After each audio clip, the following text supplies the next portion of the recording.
I can think of two really powerful highlights I had from my years in the Action Research Program. 2 years ago, I worked with Kurt Russell, Ohio Teacher of the Year and National Teacher of the Year, on a plan to help diversify the history curriculum at his high school in Oberlin. The second project is currently going on right now. I'm working with Melissa Kometz, who is an Ohio Teacher of the Year as well, who teaches at Lakeview Elementary in the district near Youngstown, Ohio. And we're working on using Cleveland as a canvas or a text for her students to learn about the history of civil rights and the Underground Railroad.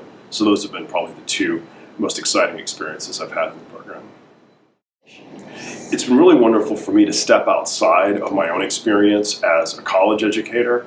I'm somebody who's very interested in what's happening in our K-12 schools, and I often train K-12 teachers in my classes. But to see what's actually happening in the schools and to learn from the practitioners who are out there working with young people has been a tremendous benefit for me in thinking about my own classroom work and also how I can help teachers in my own courses. One of the things that's been the biggest learning adjustment for me is seeing just how strict sometimes the curricula are within K-12 schools. I'm experienced at having almost total control and freedom over my curriculum, but I'm learning about the rails and the rules that these teachers need to work with. And so it's been illuminating for me to help them learn to navigate and introduce new things into a system that I'm just learning about from them. So there's been a real reciprocal process there. I think it's wonderful to get outside of just the college experience and work with other practitioners who have a shared interest in education, but are doing it in a very different environment. So it's very reciprocal. I have the chance to learn from them. They have the chance to learn from me, and I think that's what makes it a truly fulfilling partnership. I would say the biggest challenge is time. It's very clear how busy we all are, so coordinating time, coordinating schedules, but also learning how you can navigate a system with folks who are within a particular district, within a particular school structure. It requires that you are very willing to be flexible and kind of help meet educators where they are, because in general, I found that I have more flexibility in my schedule. I can be more on call. They often have a very short planning period, so I need to really work to adjust to their schedule.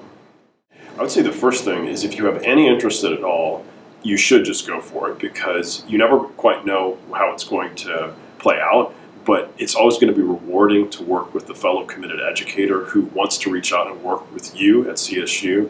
So if you have any questions, I think err on the side of taking a plunge and doing it. I think you'll be very glad you did.